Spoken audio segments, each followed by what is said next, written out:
አዲስ ነገር ከቴምር ሪል ስቴት አዳዲስ ሳይቶችን በሳር ቤት በአዋሬ እንዲሁም በገላን እስከ 35% ልዩ ቅናሽ አዘጋጅተን ለሽያጭ አውጥተናል። ለበለጠ መረጃ ታች ባለው ስልካችን ይደውሉልን። ማንቸስተር ሲቲዎች አንድ ተጫዋች ላይ አሁንም ቢሆን የዝውውር ጉዳይ ላይ ትኩረታቸውን ሊያደርጉ እንደሚችሉ የሚያሳዩ መረጃዎች እየወጡ ይገኛሉ። ፔፕ ጓርዲዮላ አሁንም ሮድሪጎን በደንብ እንደሚያደንቀው የሚያሳዩ መረጃዎች ናቸው እየወጡ የሚገኙት። ፔፕ ጓርዲዮላ የሮድሪጎ አድናቂ እንደሆነ እየተገለጸ ይገኛልና ወደ ማንቸስተር ሲቲ ማምጣትም እንደሚፈልግ ጭምር ነው የተነገረው። በዚህ ሳምንት አጋማሽም በአውሮፓ ቻምፒየንስ ሊግ ሪያል ማድሪድ እና ማንቸስተር ሲቲ ጨዋታ አድርገው እንደነበር እናስታውሳለንና በዛ ጨዋታ ላይም ሮድሪጎን አግኝቶ በጣም ጎበዝ ተጫዋች እንደሆነና በጣም አድናቆት እንዳለው ጭምር መግለጹ ይታወሳልና ይሄ ነገር ምናልባት በሚቀጥሉት የዝውውር መስኮቶች ይሄ ንግግሩ ትልቅ አስተዋጽኦ ሊያደርግለት እንደሚችል ግምቶቻቸውን አስቀምጠዋል። ምክንያቱም ተጫዋቹ ጥሩ ስሜት እንዲሰማው ያደርጋል ማንቸስተር ሲቲንና ፔፕ ጓርዲዮላን ሲያስብ የሚሉ መረጃዎች እየወጡ ይገኛሉና ፔፕ ጓርዲዮላ ለሮድሪጎ ያንን ነገር መናገሩ በቀጣይ ጊዜያት ፔፕ ጓርዲዮላ ይህንን ተጫዋች ለማስፈረም ትልቅ ፍላጎት እንዳለው የሚያሳይ ነው የሚል ዘ አትሌቲክ የተባለው የመረጃ ምንጭ ይፋ አድርጓል። የማንቸስተር ሲቲው አሰልጣኝ ፔፕ ጓርዲዮላ ከክሪስታል ፓላስ ጨዋታ በፊት በሚኖረው ጋዜጣዊ መግለጫ ላይ አልተገኙም። በአሰልጣኝ ፔፕ ጓርዲዮላ ምትክ ረዳት አሰልጣኙ ኮሎ ቱሬ ነው ከጋዜጠኞች ጋር ቆይታን ያደረገው። አሰልጣኝ ፔፕ ጓርዲዮላ በጋዜጣዊ መግለጫ ላይ ያልተገኙት በግል ምክንያት እንደሆነ ነው የተገለጸው። ፔፕ ጓርዲዮላ ሰላም ናቸው ያለው ኮሎ ቱሬ ትንሽ ነገር ነው የገጠማቸው በክሪስታል ፓላሱ ጨዋታ ላይም ይገኛል ደህና ነው ሲልም ጭምር ነው የተናገረውና በትላንትናው ጋዜጣዊ መግለጫ ላይ ግን አልተገኘም ፔፕ ጓርዲዮላ በግል ጉዳዮች ምክንያት። ነገር ግን እሱን ተክቶ ግን እንግዲህ ኮሎ ቱሬ ጋዜጣዊ መግለጫው ላይ ተገኝቶ የተለያዩ ጉዳዮችን አንስቷል።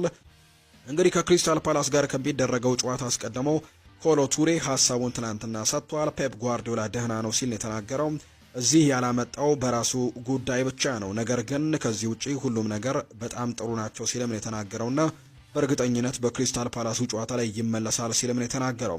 ማንቸስተር ሲቲ ስትጫወትና አሰልጣኝ ስትሆን እያንዳንዱን ውድድር በጣም አስፈላጊ እንደሆነና ግቡ ጠንክሮ መስራትና በእነዚያ ውድድሮችን መታገልን ዋንጫ ማሸነፍ እንደሆነም ታውቃለህ። ከዚህ መደበቅ ደግሞ አትችልም ወይም አንችልም በእርግጠኝነት ሲልም ነው የተናገረው።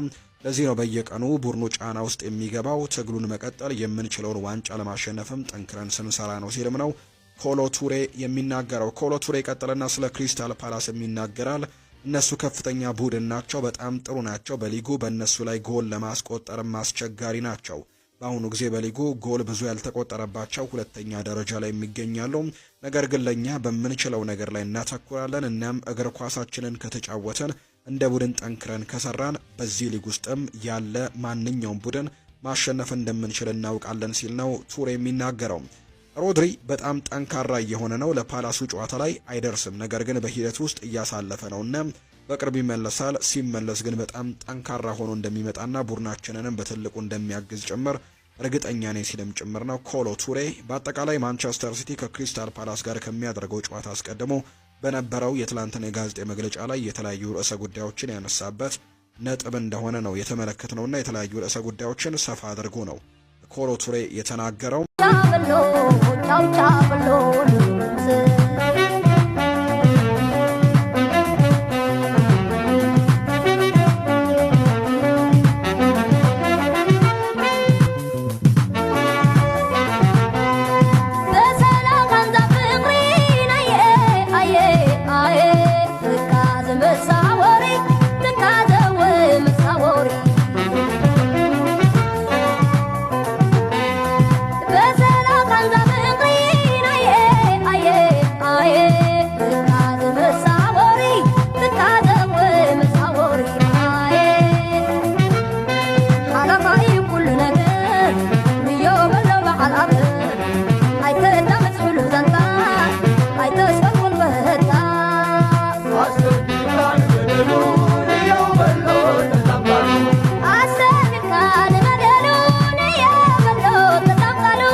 አዲስ ነገር ከቴምር ሪል ስቴት አዳዲስ ሳይቶችን በሳር ቤት በአዋሬ እንዲሁም በገላን እስከ 35% ልዩ ቅናሽ አዘጋጅተን ለሽያጭ አውጥተናል።